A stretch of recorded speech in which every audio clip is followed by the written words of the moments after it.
Hello, and welcome to the Intuitive Ouija. Thanks for clicking on my story.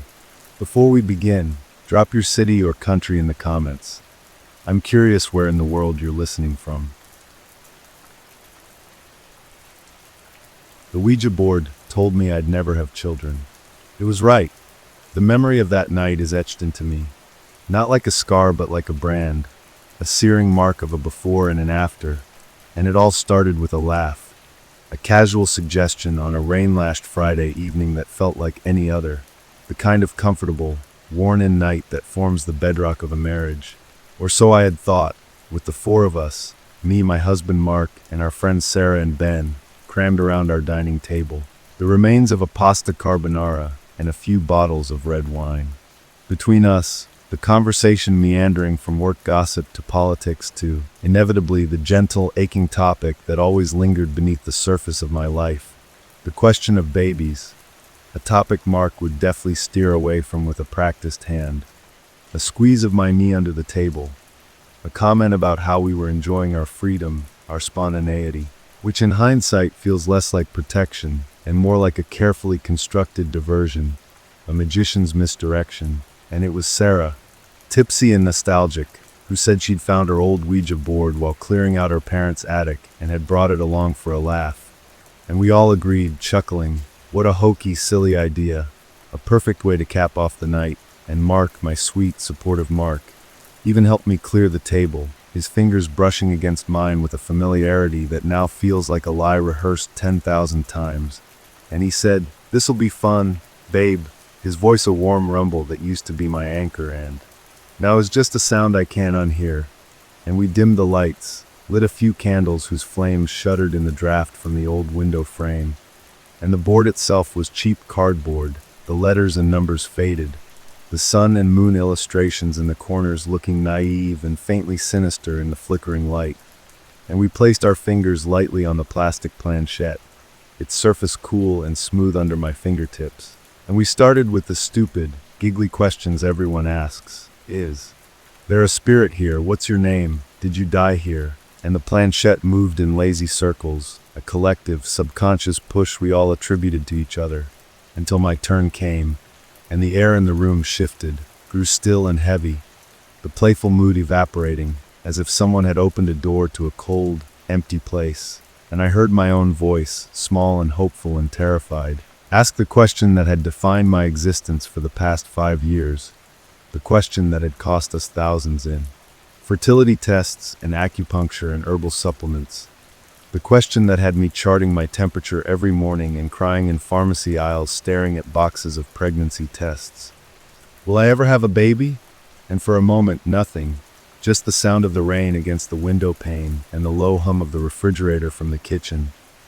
A mundane soundtrack to the moment my life fractured, and then the planchette moved, not with the lazy, drunken wobble from before, but with a cold, deliberate purpose that felt alien and utterly separate from the four of us, a force that had intent, and it slid decisively to N.O., and a cold knot tightened in my stomach, a dismissal so final and absolute that the air left my lungs, and Sarah laughed nervously, saying, "Well, that's rude," trying to break the tension, and Ben said, "Okay, who's pushing?" But no one was. Our fingers were feather light, and I was about to pull my hand away, to dismiss it as a cruel joke, when the planchette moved again of its own volition, it seemed, jerking away from the center and spelling out another word, letter by terrifying letter, snip, and it sat there, hovering over the P, and the room was utterly silent, the word hanging in the air, senseless and bizarre, and Mark, my husband, let out a sharp, forced laugh, a sound that was too high, too tight, and he said, "Snip? What does that mean? Like a snip dog? Someone's idea of a joke." And he pulled his hand away as if the planchette had burned him, his face pale in the candlelight, a sheen of sweat on his upper lip that I told myself was from the wine. And the evening broke up quickly after that, an awkwardness settling over us all. And I spent the next few days trying to laugh it off, to bury the cold dread that had taken root in my chest. But the word snip echoed in my mind, a sinister little mantra. It was there when I woke up. It was there as I sorted the laundry. It was there as I watched a mother push a stroller in the park, a tiny, sharp needle of doubt piercing the fabric of my reality. And I began my descent, a silent, secret investigation into my own life. Becoming a detective in the home I shared with a man I suddenly realized I might not know at all. And it started with small things, the way he'd always been oddly, vehemently against us seeing a fertility specialist together, suggesting it was too much pressure on me, on us. The way he'd comfort me after another negative test with a speech that now felt rehearsed, about how maybe we were meant to be just the two of us, how our love was enough, how we didn't need a child to be a family. Words that had felt like a bomb then, but now felt like a prison sentence he'd delivered with a loving smile. And I remembered a conversation from years ago, early in our dating life, when he'd mentioned, almost offhandedly, that he'd had a bad case of mumps as a teenager, and that a doctor had once told him it might have affected his fertility. A story he'd presented with a shrug, a piece of personal history that had seemed sad but ultimately bonding, a shared challenge we would face together. But now that story felt like a cornerstone of an elaborate lie, a preemptive strike against future suspicion, and I began to watch him with a new, clinical intensity, studying the man I had shared a bed with for 7 years, searching for the cracks in his performance, and I saw them. Everywhere, the slight hesitation before he answered a question about our future plans, the way his eyes would dart away from mine when we talked about friends' pregnancies, the almost imperceptible tension in his shoulders when my mother brought up her desire for grandchildren, all of it painted in a new, horrifying light. And the word snip became an obsession. I looked it up online, falling down rabbit holes of medical forums and slang terms, and every definition led back to the same cold, clinical procedure, a vasectomy, and the logic of it was a terrible, unfolding nightmare, a perfect, awful sense that made my hands shake as I typed. And the more I researched, the more the pieces fit together into a picture of such profound betrayal that I would have to stop and physically steady myself against the kitchen counter, my heart hammering against my ribs. Because if it was true, it meant that every hope, every tear, every painful injection and invasive test I had endured had been a charade, a cruel pantomime orchestrated by the man who claimed to love me. And the weight of that possibility was suffocating, a physical pressure on my chest that made it hard to breathe, especially when he was near me, smelling of his familiar cologne, touching my arm with his familiar hand, a hand that I now imagined signing medical consent forms, and the love I felt for him curdled into something else, a toxic mix of rage and pity and a devastating, lonely grief. And I knew I had to know for sure. I had to have proof. I had to hear it from him. So I planned the confrontation for a Sunday morning, a time that usually meant lazy coffee and the newspaper, a ritual of our shared domesticity that now felt like the setting for an execution. And I waited until he was settled on the couch, his mug in hand, and I stood before him, my own body feeling like a foreign object, and I said his name, Mark, and my voice was calm, a flat lake hiding a monster beneath the surface, and he looked up, smiling his easy morning smile, and I said, the Ouija board, the word snip. What did it mean? And his smile faltered for just a second, a flicker of something, fear, recognition, in his eyes before his face settled into a mask of bemused confusion. And he said, "Babe, not this again. It was a stupid game. Ben was probably pushing it as a joke." And I said, "No, he wasn't. And you know he wasn't." And I took a step closer, my hands clenched at my sides, and I said, "Tell me about the mumps, Mark. The doctor who said you might be infertile. What was his name?" And his face closed off, his eyes becoming guarded, and he set his coffee down with a sharp click and said, "Where is this coming from? That was years ago. I don't remember his name. Why are you doing this? Are you still obsessed with that stupid board?" And his voice was rising, laced with a defensive anger that I knew now was a weapon, a tool to make me feel crazy, to make me back down. And it had worked for years, but it wouldn't work now, not with the cold certainty solidifying inside me. And I pressed on, my voice low and steady. "I've been thinking. All those times you talked me out of us getting tested. All those times you said we didn't need a baby. It was so convenient, wasn't it? You never really wanted to try. You just wanted to make it look like you did. And he stood up then, his face flushed with real anger now, a performance so convincing it almost made me doubt myself. And he said, "That's insane. How can you say that? I've been right there with you through all of it. I've held you when you cried. How dare you accuse me of that?" And he was shouting, and the sound of it echoed in our quiet living room. And I stood my ground, staring at him, at the man I loved, and I saw it then, the faintest crack in his armor, a flicker of sheer panic in the back of his eyes, and I delivered the final blow, the piece of evidence I had been saving, the detail that had come to me in the dead of night. You remember that time, about 2 years ago, when my sister was talking about her husband's vasectomy, and she mentioned the recovery, the ice packs, the specific pain, and you nodded along and said, "Yeah, it's no picnic," and then you got very quiet. How did you know it was no picnic, Mark? And the silence that followed was heavier than any shout. It was a void, and I watched the anger drain from his face, replaced by a sickly, ashen pallor, his shoulders slumping as if the strings holding him up had been cut. And he sank back onto the couch, his head dropping into his hands.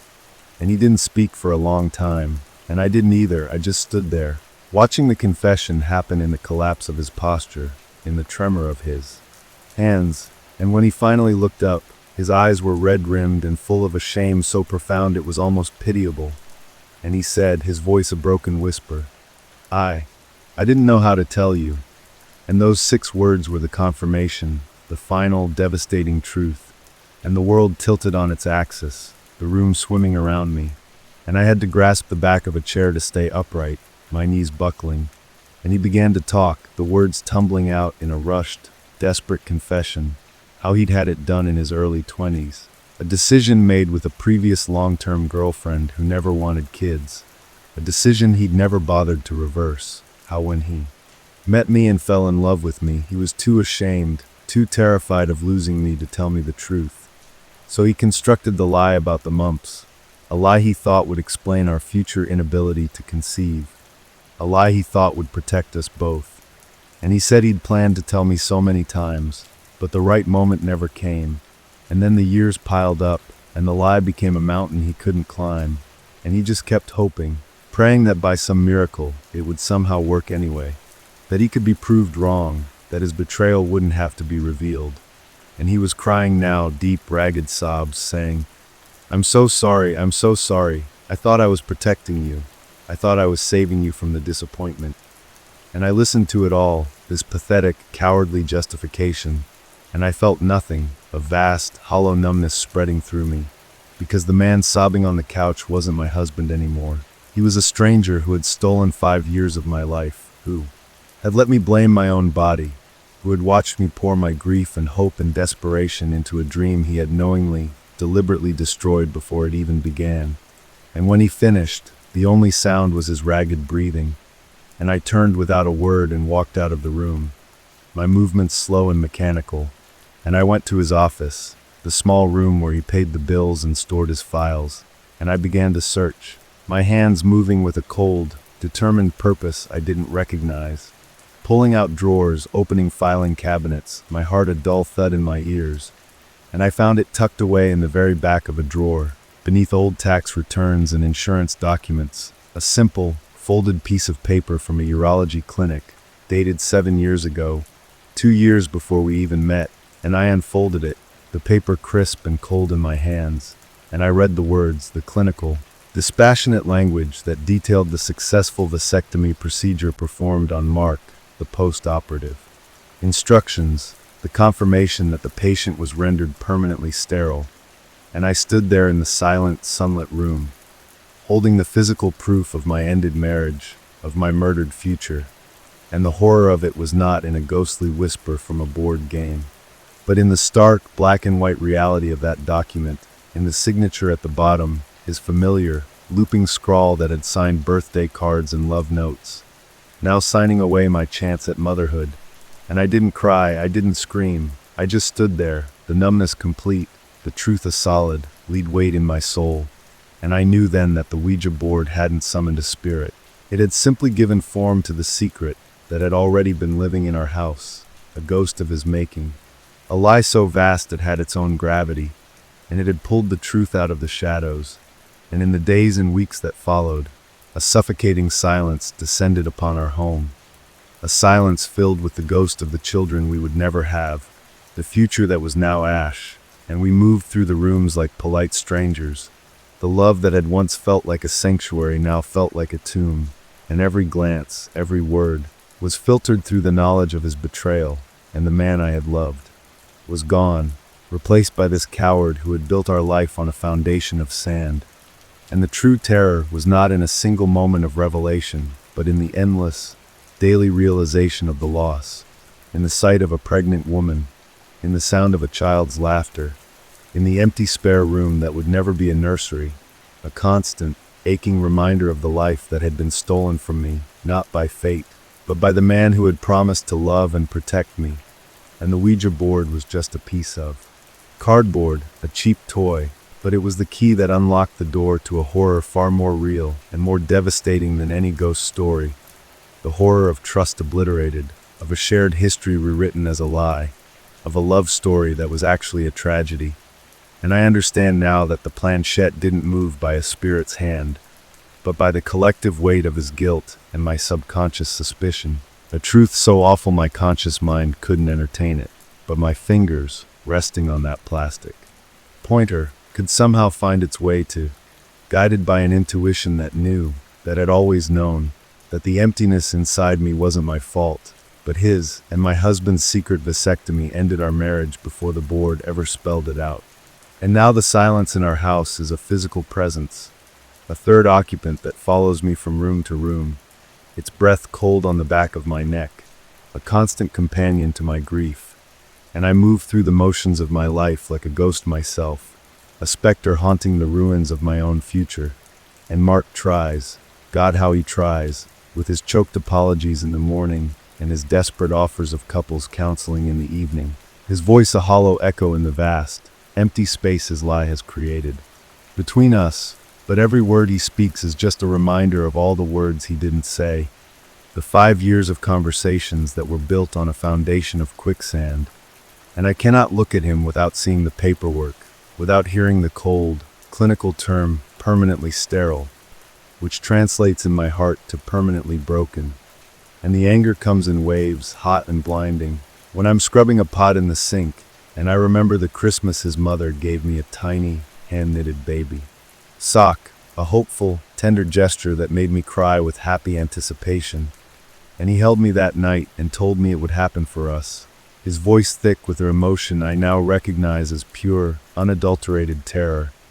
And the pot slips from my hands and clatters into the stainless steel basin, the sound jarring and violent, and I have to grip the countertop to stop myself from screaming, from tearing this entire kitchen apart with my bare hands.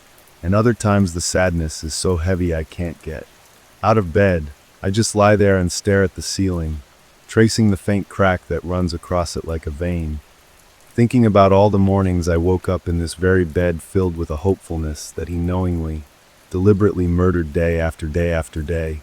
And he brings me tea sometimes, setting it on the nightstand with a quiet, "Here for you." And I can't even thank him. I can only watch the steam curl up from the mug and disappear into the air, just like my dreams have disappeared, vanished into the atmosphere of his deceit. And I have started sleeping in the spare room, the room that was supposed to be a nursery.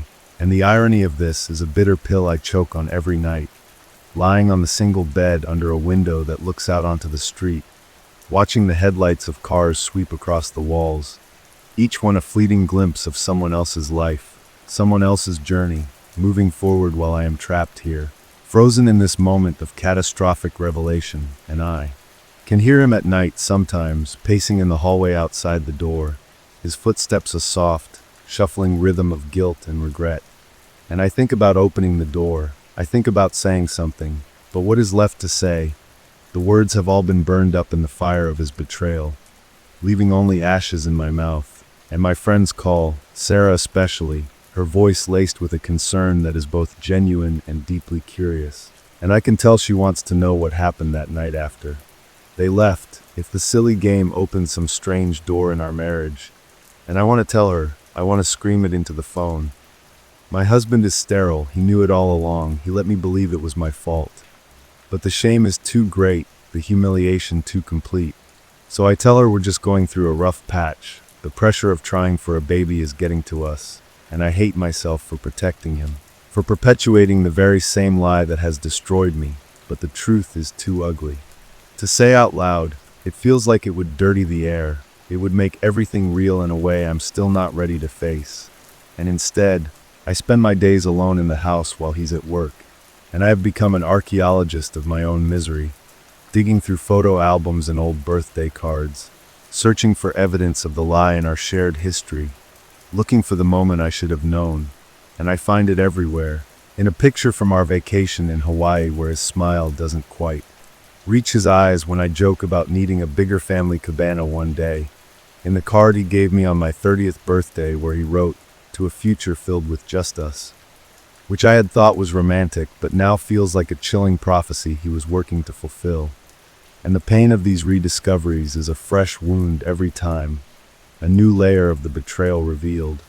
And I find myself talking to the Ouija board sometimes. I took it from Sarah's house that night, a morbid souvenir, and I keep it in the spare room, tucked under the bed. And I will pull it out and place my fingers on the planchette alone in the quiet afternoon. And I ask it questions, not about the future, but about the past. Did you know on our wedding day? And the planchette stays still. Did you ever really want them? And nothing, of course nothing, because it's just a piece of cardboard. It's not a magic 8-ball. It doesn't hold any answers. The answers were inside him all along, festering. And the only thing the board did was give my deepest, darkest suspicion a voice, a vocabulary of two simple, devastating words. And some days the anger is directed inward, a searing self-loathing for being so blind, so trusting, for not seeing the cracks in the performance, for not questioning the Mump's story more thoroughly, for not demanding we both get tested immediately, for being so willing to shoulder the blame myself. Because that's what women do. We internalize the failure. We tear ourselves apart looking for the flaw within. And he knew that. He counted on that. And that is perhaps the deepest cut of all, that he leveraged my own nature against me. He used my compassion and my self-doubt as weapons in his secret war against a truth he was too cowardly to speak. And the world outside continues to turn, completely oblivious to the cataclysm that has occurred within these four walls. The mail still arrives, the neighbors still wave. My phone still buzzes with ads for baby stores because some algorithm still thinks I'm a hopeful mother to be. And the cruelty of that is almost poetic, a constant digital reminder of the person I was supposed to be. And Mark has started leaving pamphlets for vasectomy reversal surgeries on the kitchen table. Little leaflets filled with hopeful language and smiling couples, a desperate, last-ditch attempt to fix the unfixable. But it's not about the surgery. It's not about the physical possibility anymore. It's about the trust that was vaporized in an instant, the foundation of our marriage that was revealed to be rotten, and you can't reverse that. You can't suture that back together with a scalpel and a prayer. The damage is ontological. It has changed the very nature of who we are, both separately and together. And I look at him across the dinner table, pushing food around on his plate, and I see a stranger, a man capable of a breathtakingly selfish act sustained over years. A man who looked into my tear-filled eyes month after month and chose his own comfort over my truth. And the love I felt for him is still there, but it's a ghost too, a phantom limb that aches for something that no longer exists. And that is the true horror. Not a sudden shock, but a slow, agonizing unraveling. A lifetime of dreams not just postponed but annihilated. And the understanding that the person you loved most in the world is the architect of your deepest sorrow. And the Ouija board sits under the bed, silent, its work done, having spelled out the end of us with a cold, indifferent certainty. And my husband's secret vasectomy ended our marriage before the board ever spelled it out. And every day since has just been learning how to live in the hollow, silent aftermath. And the hollow aftermath becomes its own kind of purgatory, a ceaseless, gray landscape where time distorts and stretches, each day a perfect, agonizing replica of the last. And I find myself engaging in small, strange acts of rebellion, like using his toothbrush to scrub the grout in the shower, a petty, secret vengeance that provides a fleeting, bitter satisfaction, or I deliberately buy the brand of coffee he hates, filling the machine with the dark, bitter roast just to smell it permeate. The house, a small assertion of my presence in a space where I feel I have become invisible. And he notices, of course he notices, but he says nothing, accepting these minor cruelties as his penance, his head bowed like a monk in silent prayer, which only infuriates me more because I want to fight. I want a screaming match that shatters the windows. I want him to rage against the dying of our light, so I can finally see a spark of the man I thought he was. But all I get is this suffocating penitence, this quiet acceptance of his damnation, and it makes me feel like a monster, which is perhaps the most brilliant trick of his entire deception. He has made me the villain in the story of his lie, my coldness and my rage the new obstacles to our happiness, effectively reframing the narrative so that his original sin is slowly buried under the weight of my reaction to it. And I am trapped in his rewritten history once again, and I start taking long, aimless drives just to escape the atmosphere of the house, and I find myself parked outside playgrounds or elementary schools, watching the children swing and laugh and cry, their mothers chatting on benches, a world so normal and yet so utterly alien to me now. And the pain is not a sharp stab anymore, but a deep, resonant ache, a fundamental loneliness that has nothing to do with being alone and everything to do with the loss of a potential, the silencing of a future that was supposed to be loud and messy and filled with life. And one afternoon, during another one of my drives, I find myself in a part of town we never go to, and I see him, my husband, but he doesn't see me. He is sitting on a park bench with a woman, and for a heart-stopping, terrifying second I think it's happening again, another layer of betrayal. But then I see the resemblance, the same slope of the nose, the same worried brow, and I realize it's his sister, Clara, who lives 2 states away, whom he hasn't seen in years, and they are talking intensely, his hands moving in frantic explanation, her face a mask of stunned disbelief. And then she pulls him into a fierce hug, and he collapses against her shoulder, and I can see his body shaking with sobs even from across the street. And I understand that he is telling her, he is confessing to someone, and a part of me is irrationally, violently angry that he gets to have this. He gets to unburden himself and seek absolution from his family, while I am trapped in my solitary horror, unable to tell a soul for fear of their pity or their judgment.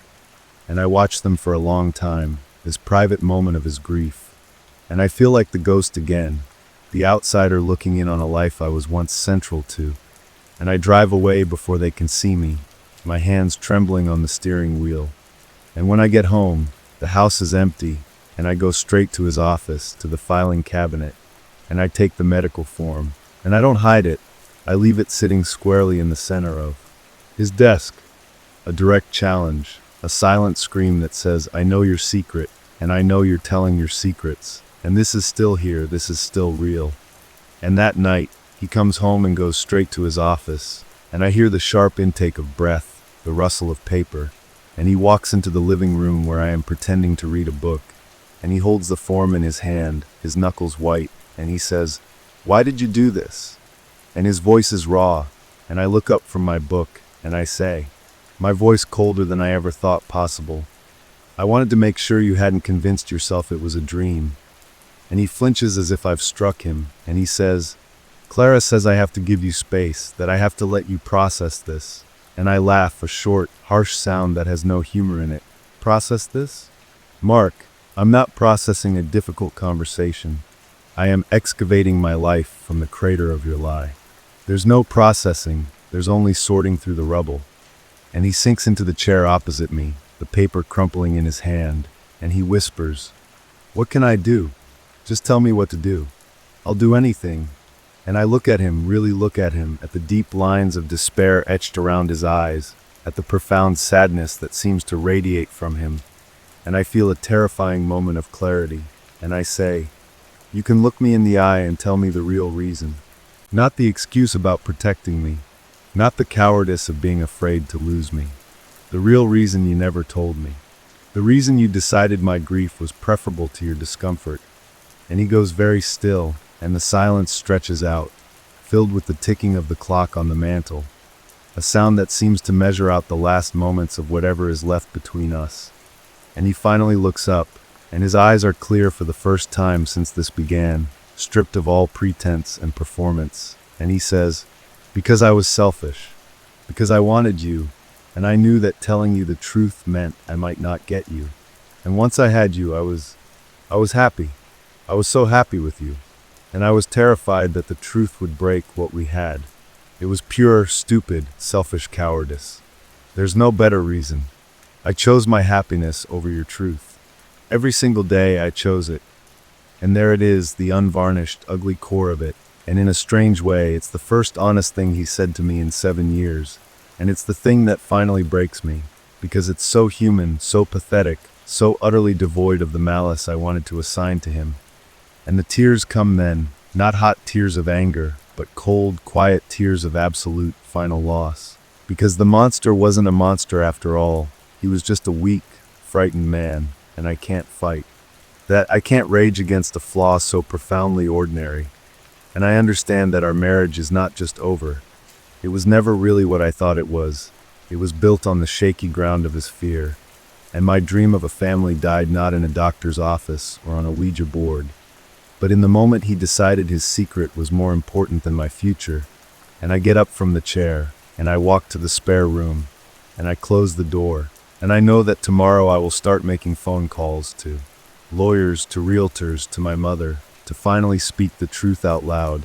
But for tonight, I just lie in the dark, listening to the sound of him crying on the other side of the door. And I mourn for both of us, for the people we were and the people we will never be. And the Ouija board was never a portal to the spirit world. It was just a mirror, reflecting back the terrible, unspoken truth that was already in the room, in him and in me all along.